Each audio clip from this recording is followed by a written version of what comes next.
Aloha YouTubers, I am Crypto Hobo and I'm back today with another one of my tales from the cryptosphere.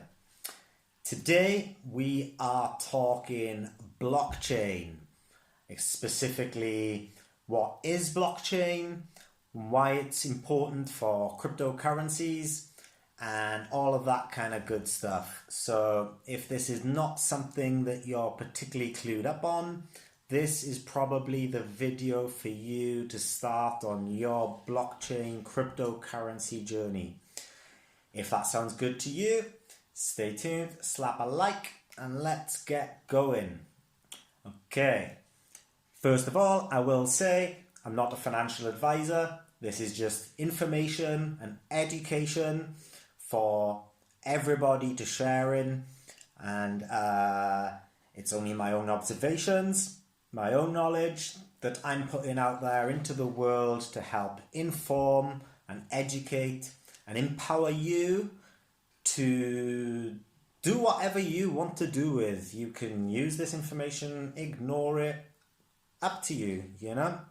We're all self-determined individuals, and yeah, let's do it.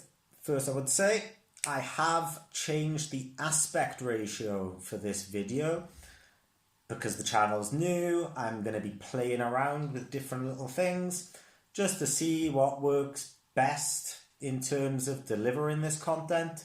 So please do let me know in the comments what you like, what you don't like, if the post box is better or if this is better. But okay, let's forget about that and let's move on to what is blockchain. Basically, very, very simple concept. Blockchain is, in terms of cryptocurrency, is a public distributed ledger. That is it. What does this mean? Okay, now, what this means, blockchain is basically, simply put, just a type of database. Now, just like any other database with a bank or something, transactions get processed, they get processed through the database gets updated, yeah? Now, the thing with blockchain is the way that these transactions are processed is the transactions are grouped together in blocks, and then when that block is full, it is added to the database. So these blocks are basically just files containing a number of transactions, and when that file is full, those transactions get added to the blockchain and the database is updated. So, for example, if I have a cryptocurrency running on a blockchain network, and my cryptocurrency can process 10 transactions per second, and I have a queue of 100 transactions to process. The first 10 will be processed, that block's added to the chain. Second 10 are processed, that block added to the chain. Third, added to the chain. See how this is going?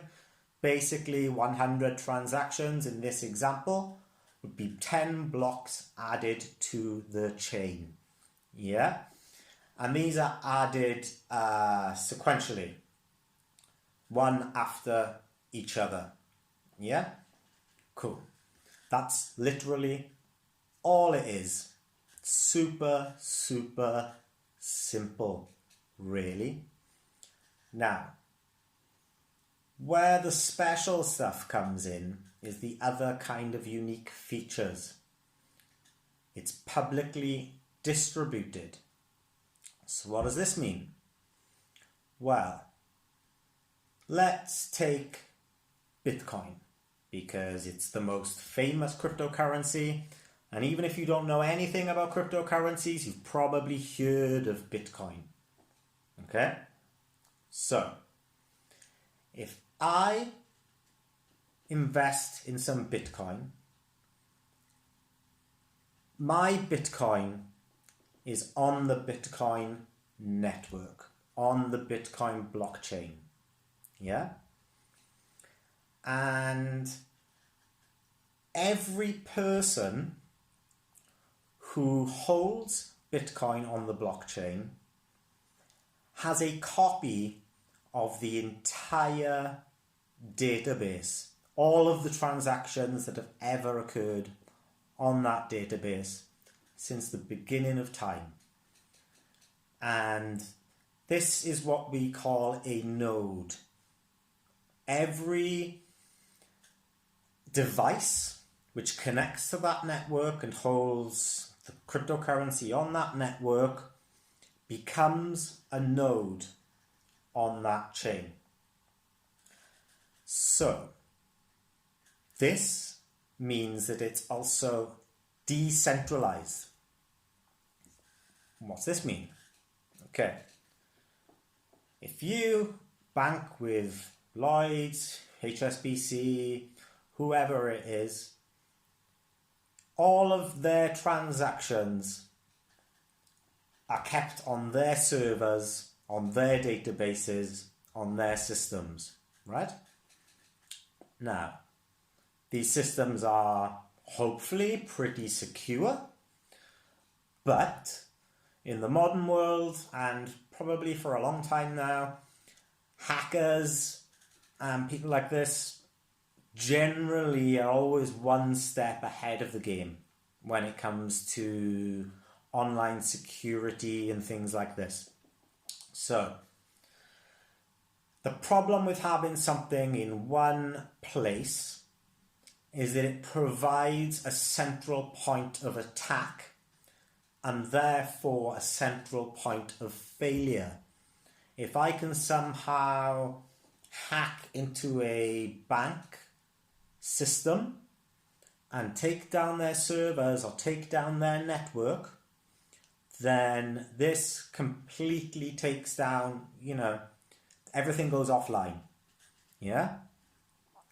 Now, if a copy of all of those transactions is held by everybody who is a customer of that bank, and they're all capable of processing transactions and adding information to the blockchain, then suddenly you have a situation where there's no central point of attack, so there's no central weakness or focal point, and also the bigger that network grows and the more nodes that are added, the harder and harder and harder it becomes to take that network down. Yeah? Now let's think of it something like a land registry or something like this. If you bought a house 500 years ago or something, and it got added to the land registry, your ownership, yeah?